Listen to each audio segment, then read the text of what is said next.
وہ ایک گناہگار بنی اسرائیل کی اس کی کہانی موجود ہے کہ وہ آیا اور نیکوکار سے اس نے کوئی بات کی تو اس نے اس کو جھٹک دیا، اور وہ اتنا نیکوکار تھا جب وہ چلتا تھا تو بادل اس کے اوپر سایہ کرتا تھا، اللہ نے اس کو اتنا نوازا ہوا تھا،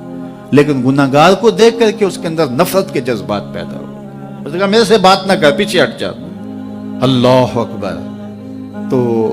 وہ بیچارہ بڑا رویا کہ مالک میں اتنا گناہگار ہوں کہ تیرے پاک بندے مجھے اپنے پاس بٹھانے کے لیے بھی تیار نہیں، دل ٹوٹا، شکستگی پیدا ہوئی، کہا لیکن مالک تیری مرضی، اور واپس پلٹا۔ لیکن جب واپس پلٹا تو وہ بادل کا سایہ جو اس نیکوکار پہ تھا وہ سایہ اس گناہگار کے سر پہ آ گیا۔ تو وہ کرم نوازی جس پہ فرما دے اس کے سارے بندے ہیں، تو اللہ کو جو ہے وہ تکبر کی نیکی نہیں، وہ گناہ جس کے بعد عجز پیدا ہو اللہ کو وہ پسند ہے، وہ گناہ جس کے بعد توبہ کے جذبات ابھریں، بندے کو شرمندگی کا احساس ہو۔ تو مت ایسے بنے کہ 4 نمازیں پڑھ لیں تو سب بے نمازیوں کو حقیر جاننے لگ جائیں، تھوڑا سا کام کر لیں، صدقہ و خیرات کر لیں تو باقی مالداروں کو حقیر جانے لگے۔ آپ کو دین کے کام کی توفیق مل گئی ہے تو آپ دین کے ٹھیکیدار بن کے بیٹھ جائیں کہ میں اتنا بڑا جلسہ کروایا، اب میرے علاوہ تو کوئی یہاں مسلمان نہیں رہتا، میں ہی سب سے بڑا عاشق رسول ہوں اور میں ہی سب سے بڑا مسلمان ہوں۔ نہ، ایسا نہ کیجئے، اللہ نے آپ کو توفیق دی، آپ نے لوگوں کو دعوت دی، پتہ نہیں کس آنے والے پہ کتنا کرم ہوا ہے، یہ تو ان کی رحمتیں ہیں، وہ جس پہ چاہے جیسے چاہیں برس جائیں۔ ہم کو ٹھیکیدار تھوڑے ہیں، ہم تو نوکری کرنے والے ہیں، ہم تو جوتے اٹھانے والے ہیں۔ ہو سکتا ہے کس کے صدقے، میرے والد گرامی مجھے یاد آتے ہیں، وہ مجھے فرمایا کرتے تھے جب گفتگو کے لیے نکلنے لگے اور لوگوں کا ہجوم ہونے لگا تو وہ مربی تھے بڑے، اور بڑی حکمت کے ساتھ جو ہے وہ کوئی نہ کوئی بات سمجھاتے رہتے تھے۔ تو ایک دن فرمانے لگے کہ ایک خطیب تھا، بظاہر اچھا خطاب کرتا لیکن اندر سے وہ اتنا اچھا نہیں تھا، تو جب وہ فوت ہو گیا تو وہ بخشا گیا، تو اس نے اللہ سے کہا کہ میرے مالک میرا تو کوئی عمل ہی نہیں ہے کہ میری بخشش ہوگی اور میری مغفرت ہو گئی۔ تو فرمایا کہ ہاں ہم تجھے جانتے ہیں، لیکن ایک دن تو کہیں واز کر رہا تھا، میرا ایک بندہ بیٹھا تھا، اس کو پسند آ گیا، میں نے اس کے صدقے تیری مغفرت فرمائی۔ اٹھ فریدا ستیا تے میلا ویکھن جا، اٹھ فریدا ستیا تے میلا ویکھن جا، وت کوئی بخشیا مل جاوے تے تو ہی بخشیا جا۔ تو پتہ نہیں کس کے صدقے سے اللہ رحمتوں کا نزول فرماتا ہے،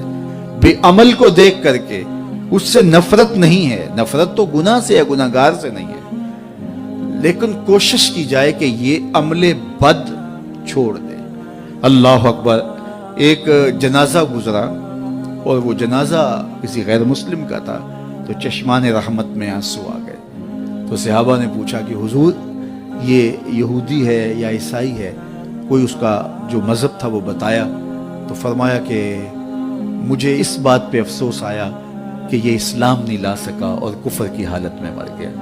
تو اگر یہ اسلام لاتا اور جو ہے وہ جنت کی راہوں کا مسافر ہوتا تو کتنا اچھا۔ یہ اس کے ساتھ بھی ہمدردی ہے۔ تو اللہ کی مخلوق، یہ جنت کے اکیلے ٹھیکیدار بننے کی کوشش نہ کریں کہ میرے علاوہ کوئی جائے نہ، جنت کے دروازے پہ میں بیٹھ جاؤں گا کسی کو، یہ زیادتی ہے۔ میرے تو اعلیٰ حضرت نے یہ کہا تھا، ایک میرا ہی رحمت پہ دعویٰ نہیں، شاہ کی ساری امت پہ لاکھوں سلام۔ تو اس لیے امت سازی کی ایک تو کوشش کریے، اپنے اندر باہمی چھوٹے چھوٹے نزاع اختلاف، یہ انسانی فطرت ہے، انسان کے اندر طباع کے اندر اختلاف ہے، ترجیحات کے اندر جو ہے وہ اختلاف ہے، اپنے اپنے مزاج کے اندر تفاوت ہوتا ہے۔ تو ایسا نہ ہو کہ چھوٹی چھوٹی باتوں سے آپ جو ہے وہ امت کو پھاڑ چیر کے رکھ دیں، نہیں، بلکہ امت کا جو تصور ہے اس کو قائم رہنا چاہیے۔ تو گناہ کے بعد جب انسان کے اندر ندامت کا اظہار ہوتا ہے، وہ جو آنسو ٹپکتے ہیں، بندہ اپنے آپ کو چھوٹا سمجھتا ہے، میں اتنا گناہگار، میں پاپی، میں مجرم، میں میلا اتھرو، جب وہ اپنے آپ کو دیکھتا ہے کہ میں اتنا برا شخص ہوں، تو پھر اللہ کی رحمتیں اس کے اوپر متوجہ ہوتی ہیں۔ تو اس کو پسند ہے کہ جب بندے اس کے حضور عاجزی کرتے ہیں، اس کے حضور معافی مانگتے ہیں، تو مت کسی کو حقیر جاننا کہ یہ گناہگار ہے، نہ جانے اس کا انجام کیا ہو۔ کتنے گناہگار ان کا آخر اچھا ہو جاتا ہے، کتنے نیکوکار ان کا آخر اچھا نہیں ہوتا۔ انما الاعمال بالخواتیم، وہ تھی تو فاحشہ عورت لیکن ایک کام کیا کہ ایک کتے کو پانی پلا دیا، اپنے دوپٹے سے جوتا باندھ کر کنویں میں لٹکایا اور اس کو پانی پلا دیا۔ حدیث پاک میں آتا ہے اللہ اس کے صدقے سے اس کی خطائیں معاف فرما دی۔ اور ایک نے بلی کو مار دیا خاتون کو، وہ جہنم کی آگ میں چلنے لگی۔ اس لیے کون کس کا انجام کیا ہوتا ہے؟ ہمارے بزرگ فرماتے ہیں کہ بچے سے پیار کرو کہ اس کے گناہ کم ہیں، اور بڑے سے پیار کرو اس کی نیکیاں زیادہ ہیں، اس کی نیکیاں زیادہ ہیں۔ چھوٹے سے اس لیے پیار کہ اس کے گناہ کم ہوں گے، اور بڑے سے اس لیے پیار کہ اس کی نیکیاں زیادہ ہوں گی۔ اور اسی طرح جو ہے وہ خیال کرو کہ ہو سکتا ہے اس کا انجام بخیر ہو جائے اور اس کا آخر کتنا خوبصورت ہو، تو مت کسی کو حقیر جانیے گا۔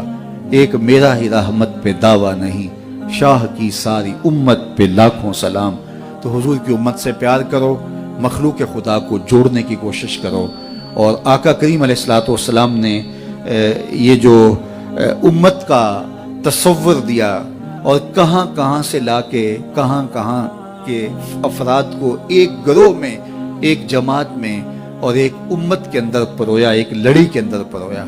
اس امت کو امت ہی رہنے دیا جائے۔ اللہ مجھے آپ کو اپنی پناہوں کا حصار عطا کرے۔